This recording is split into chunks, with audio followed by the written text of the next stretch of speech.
mean to tell me Caitlin Clark's signature Nike t-shirt costs more than these damn WNBA final tickets? And I'm here to tell you, oh yeah, they do. I mean, 4-time WNBA MVP A'ja Wilson can't even get tickets up to $50.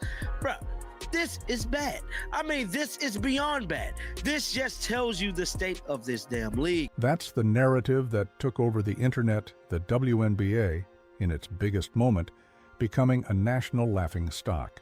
But the story you were told was just the surface-level explosion. The real story isn't just that the ticket prices were a disaster, it's why they were a disaster, and how that financial collapse led directly to the public humiliation of WNBA Commissioner Cathy Engelbert on the championship stage. For weeks, you've seen the clips of Engelbert being relentlessly booed during the trophy presentation.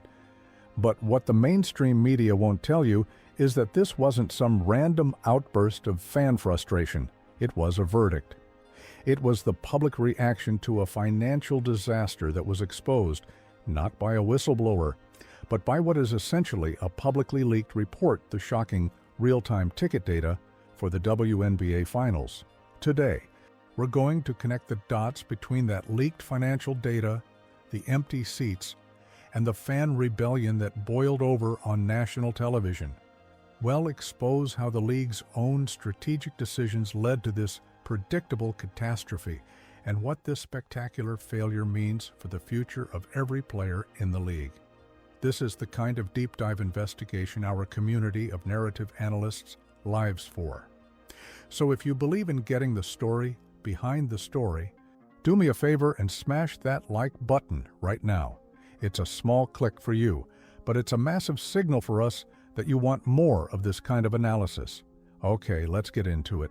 To understand the scale of this collapse, you first have to understand the official story the WNBA was selling all year. For months, Commissioner Engelbert was on a victory tour, taking credit for what she called the strongest position the league's ever been in. The headlines were relentless, record-breaking ratings, historic fan growth, and unprecedented buzz. They painted a picture of a league on a vertical trajectory, a rocket ship of success powered by a new, engaged fan base. But then came the finals, and the rocket ship didn't just stall, it fell out of the sky.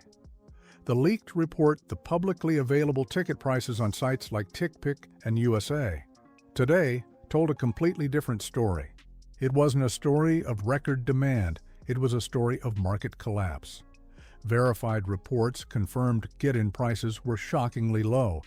We're talking as low as $35 for Game 1. USA Today noted prices starting at $66, while the Sporting News tracked a range from $55 to $73 for the first 4 games.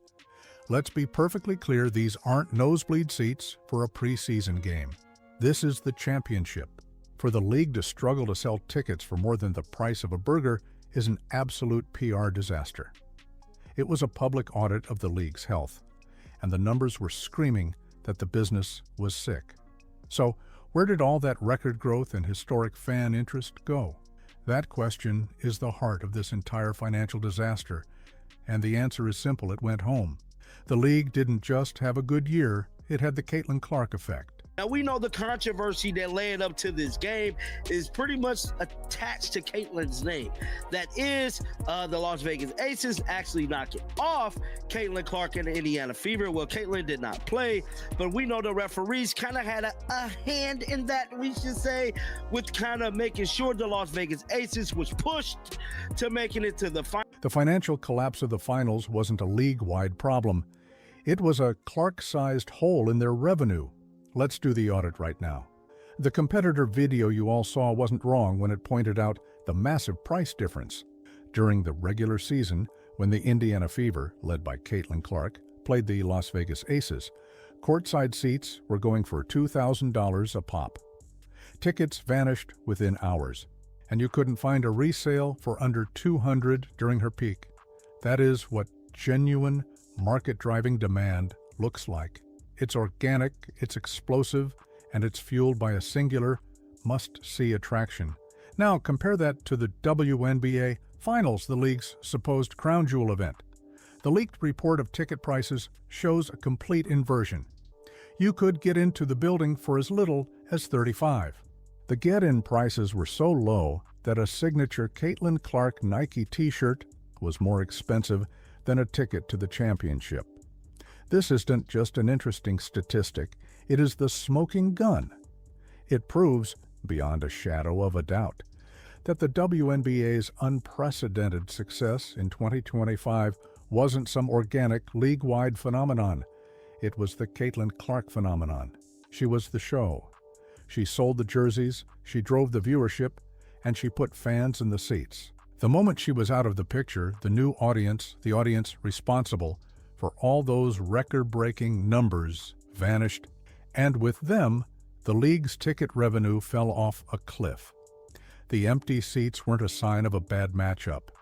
They were a sign that the league had successfully alienated its most valuable new customers before the season was even over. But for the narrative analysts watching, you know this wasn't an accident. A market collapse of this magnitude doesn't just happen. It was a predictable outcome of a season-long campaign of what can only be described as economic self-sabotage. The league didn't just fail to embrace its new audience, it actively pushed them away. Think about the narrative that dominated the season. It wasn't about Caitlin Clark's incredible talent. It was about the league's baffling hostility towards her. Fans watched night after night as she endured endless cheap shots and ignored fouls. They saw the jealousy from other players go unchecked. They heard the commissioner remain silent when her biggest star was being physically targeted. This created a powerful and damaging perception that the league establishment didn't see Clark as an asset to be protected, but as a problem to be contained. For her millions of new fans, this wasn't just bad officiating, it was a sign of disrespect. They invested their time, money, and emotion into a player only to watch the league itself seem to work against her. And that perception reached a boiling point in the playoffs. Now, whether you believe that's a fact or just a fan theory, it doesn't matter. What matters is that this became the dominant narrative for a massive part of the audience. They felt the game wasn't being called fairly. They felt the league was manipulating the outcome to favor its established stars over the disruptive newcomer. So what did they do? They did what any spurned customer does. They walked away. They quietly checked out. The WNBA made a fatal business error. They took their new customers for granted, and in doing so, they didn't just lose a few ticket sales. They lost the entire economic engine that was propping up their historic year. When you alienate the audience that brings the energy, you're left with a vacuum. And that's exactly what happened to the on-court product. The fan exodus didn't just impact ticket sales, it fundamentally changed the perception of the finals itself. Without the narrative, the drama, and the raw electricity that followed Caitlin Clark everywhere she went, the championship series was suddenly exposed for what it was to this new, larger audience just basketball. And, for them, that wasn't enough. The Las Vegas Aces versus the Phoenix Mercury featured incredible athletes, including the league MVP, A'ja Wilson. But for the casual fans who had been drawn in by the Clark phenomenon, the matchup was, odd to put it bluntly, boring. There was no villain, no heated rivalry, and no must-see storyline. It lacked the cultural lightning that made every Indiana Fever game feel like a national event. That sentiment right there captures the core problem. The comment calls it the most unwatchable basketball product possible. Why? Because the league had spent the entire season conditioning a massive new audience to care about storylines, drama, and personality. They were hooked on the narrative of the young superstar battling the establishment. When that narrative was abruptly removed from the equation, what was left felt slow, predictable, and low energy. Compare that to the atmosphere during the regular season when the Fever were rolling. The buildings were electric. Reporters swarmed every game. Fans lined up for hours just to get a glimpse of Clark. That magic was completely gone from the finals. The result was a championship series that felt more like a contractual obligation than a climactic sporting event. It was a product stripped of its sizzle, and the empty seats and crashing ticket prices were the market's brutal review. But that financial disaster, the embarrassing ticket prices and the empty seats, wasn't just a quiet failure that happened on spreadsheets. It had a raw, visceral, and incredibly public consequence. And it all came to a head during the on-court trophy presentation. As Commissioner Cathy Engelbert stepped up to the microphone, what should have been a moment of celebration was completely derailed by a tidal wave of boos. This wasn't just a few scattered hecklers. Verified reports from multiple outlets confirm it was a loud, sustained, and hostile reaction from the crowd. The situation became so intense that the broadcast had to censor certain shots, blurring out parts of the crowd as fans made their displeasure known with visible, angry gestures. It was a moment of pure, unfiltered rebellion, televised for the entire world to see. For any narrative analyst connecting these dots, this was the inevitable climax. The booing wasn't a random act. It was the human soundtrack to the financial collapse. The empty seats were the silent protest. The boos were the roar. This was the fan base looking at the leaked report of embarrassing ticket prices, looking at the half-empty arena, and delivering their verdict on a season of mismanagement directly to the person in charge. But to really understand the anger, we have to filter out the noise, because this was about much more than just one bad night for ticket sales. The financial disaster was the proof, but the frustration ran much deeper. The boos were the culmination of an entire season of perceived slights. Online, fans have been furious over what they saw as inconsistent officiating and a failure by the league to protect its biggest star. The public humiliation of the commissioner wasn't just about the finals, it was a direct response to a leadership that a vocal part of the new fan base believed was completely out of touch. What's your take on this? Was the crowd's reaction a justified response from a fan base that felt ignored, or did the protest cross a line? Let me know your verdict in the comments below. But here's the part of the story that elevates this from a public relations disaster to a full-blown institutional crisis. The commissioner wasn't just facing a rebellion from the new fans she failed to retain. She was simultaneously dealing with a growing mutiny from within her own ranks. It wasn't just the crowd that was losing faith in Cathy Engelbert. It was the players themselves. That's the most unwatchable basketball product possible between the two teams left standing. Not to decimate it by injury, Cathy Engelbert really outdid it herself. Can't imagine why the world is calling for her resignation. Very, very bad. The face of the league, they want it to be her. And yeah, the plan really ain't planning right now, dog. Okay, now we're deep into territory the league would rather keep behind closed doors, but it's been widely reported by multiple outlets. The friction between the players and the commissioner had been escalating throughout the playoffs, and that tension had a name: Napheesa Collier. According to widespread reports, the Minnesota Lynx star became a flashpoint for player frustration when she allegedly referred to the league's front office as the worst leadership in the world. This wasn't just a random comment. It was a damning indictment that reportedly echoed the private feelings of many other veteran players. It fueled a powerful narrative of a deep disconnect between the athletes on the court and the executives making the decisions. The league leadership was clearly aware of this internal rebellion. In a press conference just before Game 1 of the finals, Commissioner Engelbert was already in damage control mode. She told the media,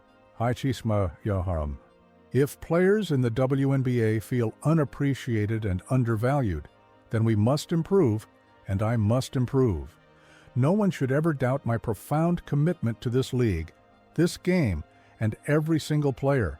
Let that sink in. This wasn't a victory lap, it was a public plea. The commissioner was essentially admitting to a crisis of confidence from her own players before she was even booed by the fans. So, when you see that viral clip of Engelbert on the stage, you have to understand she was being attacked from both sides. In front of her was a crowd of angry new fans, furious about the financial collapse and the league's treatment of its biggest star. And behind her was a league full of veteran players who reportedly felt undervalued and unheard. The boos weren't the start of the crisis. They were just the moment the internal and external rebellions finally converged. This crisis couldn't have come at a worse possible time, because the long-term consequences of this financial meltdown are about to ripple through the entire league. The most immediate threat is the upcoming CBA negotiation. The players' union is gearing up to demand higher salaries, bigger revenue shares, and better benefits. But how can they walk into negotiations from a position of power when the league's championship event just proved it can't sell tickets for more than the price of a tank of gas? The owners and networks now have the ultimate weapon. They can point directly to the empty seats and the leaked report of collapsed ticket prices and argue that the league's economic foundation is too fragile to support the players' demands. It's a catastrophic loss of leverage that will impact every single player's wallet. And then there's the sponsor panic. As the competitor video correctly speculated, low attendance means less sponsor interest and weaker TV deals. Brands invest in momentum, growth, and positive buzz. The 2025 WNBA Finals delivered the exact opposite, a viral moment of public humiliation set against a backdrop of financial failure. You have to believe that sponsors and networks are now asking some very tough questions about the league's ability to translate regular season hype into postseason profit. The entire financial future of the WNBA hinges on its ability to prove it's a good investment, and this disaster was a monumental step in the wrong direction. The booing of Cathy Engelbert was more than just a viral moment of fan anger. It was the public unveiling of a deep, systemic crisis. The leaked report of the ticket price collapse was the data that proved the WNBA had failed its single, most important test of the season, converting the massive new audience brought in by the Caitlin Clark effect into a sustainable, league-wide fan base. They didn't just fail to capitalize on a golden opportunity, they actively alienated their new customers through a season of perceived hostility and mismanagement. The financial disaster and the public rebellion weren't an unfortunate accident. They were the predictable and entirely avoidable consequences of a league that fundamentally misunderstood the new economic reality it was operating in. The empty seats were simply the bill coming due. So what's your take on all this? Who do you believe is most responsible for this financial self-sabotage? Is it Commissioner Engelbert for her strategic failures?